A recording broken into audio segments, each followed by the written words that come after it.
Hi friends, ఈరోజు నేను APPSC group 2 Indian polity గురించి చెప్పబోతున్నాను. అందులో 4th యూనిట్ చెప్పబోతున్నాను. దాంట్లో సర్కారియా కమిషన్. నా ఛానల్ని లైక్ చేయండి, షేర్ చేయండి, సబ్స్క్రైబ్ చేయండి ప్లీజ్. First Sarkaria commission. ఇది 1983లో కేంద్ర రాష్ట్ర సంబంధాల అధ్యయనానికై ఆర్ఎస్ సర్కారియా, ఇతను సుప్రీంకోర్టు రిటైర్డ్ జడ్జి అనమాట. ఇతనితో పాటు ఇంకా ఇద్దరు ఉన్నారనమాట. ఆ ఇద్దరు ఎవరంటే బి శివరామన్, ఆర్ఎస్ సేన్.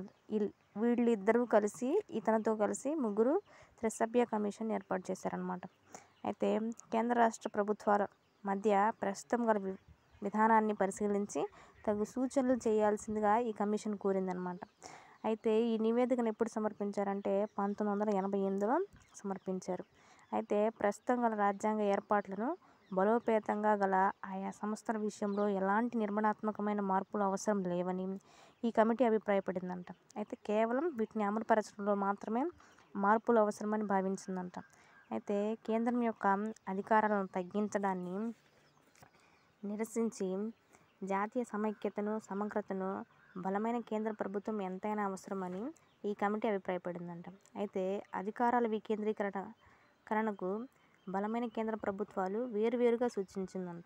అధికార కేంద్రీకరణ అధికంగా ఉంటే కేంద్రంలో రక్తపోటు అంచులలో అనీమియాకు దారితీస్తుందంట. అయితే కేంద్ర రాష్ట్ర సంబంధాలను బలోపేతం చేయడానికి ఈ కమిషన్ మొత్తం 247 సూచనలు చేసింది. అందులో ముఖ్యమైనవి చూద్దాం. ఫస్ట్ది వచ్చేసి 263 ప్రకటన క్రింద అంతర్రాష్ట్ర మండలిని ఏర్పాటు చేయాలి.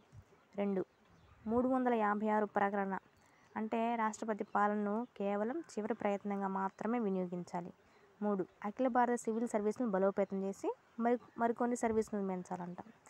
4 పనుల విషయంలో అవశిష్ట అధికారాలు పార్లమెంట్ చేతుల్లోనే ఉండాలంట.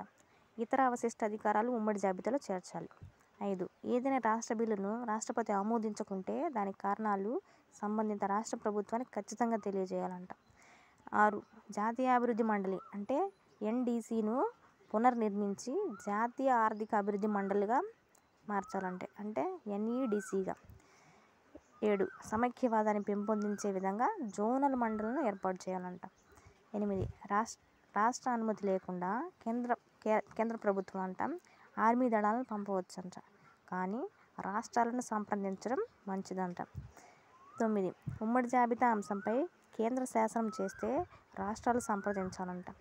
10 గవర్నర్ను నియమించే సందర్భంలో కేంద్ర ప్రభుత్వం సంబంధిత ముఖ్యమంత్రిని సంప్రదించాలనే నిబంధనను రాజ్యాంగంలో ఖచ్చితంగా చేర్చాలంట. 11 కార్పొరేషన్ పన్నులు కేంద్ర రాష్ట్రాల మధ్య పంచాలంట. 12 అసెంబ్లీలో మెజారిటీ ఉన్నంత వరకు గవర్నర్ మంత్రి మండలిని రద్దు చేయకూడదంట. 13 అత్యవసర కారణాల వల్ల తప్ప గవర్నర్ పదవీ కాలాన్ని 5 సంవత్సరాలుగా నిర్ణయించాలంట. తర్వాత 14 పార్లమెంట్ అనుమతి లేనిదే రాష్ట్ర మంత్రిపై ఎలాంటి విచారణ కమిషన్ వేయకూడదంట. 15 కేవలం కొంతకాలానికి మినహా ఆదాయ పన్నుపై సర్ఛార్జీలు విధించరాదంట. 16 ప్రస్తుత ఆర్థిక సంఘం కానీ ప్రణాళికా సంఘం మధ్య గల విధుల విభజన అర్థవంతంగానే కలదంట. 17 త్రిభాషా సూత్రాన్ని ఆచరణలో ఖచ్చితంగా పెట్టాలంట. 18 రేడియో, టెలివిజన్ కార్యకలాపాల వికేంద్రీకరణ చేయాలంట. 19 వచ్చేసి రాజ్యసభ పాత్రలో మరియు కేంద్రం యొక్క రాష్ట్రాల పునర్విభజన అధికారంలో మార్పులు అవసరం అంట. 20 భాషాపరమైన అల్పసంఖ్యాక వర్గాల వారికి ఒక కమిషన్ను నియమించాలంట. ఈ కేంద్ర ప్రభుత్వం సర్కారియా కమిషన్ సూచించిన 247 అంశాలలో 180 అంశాలను అమలుపరిచిందంట. అందులో ముఖ్యంగా పేర్కొనదగినవి ఏంటంటే 1990లో ఏర్పాటు చేసిన అంతర్రాష్ట్ర మండలి. Please subscribe and share my channel.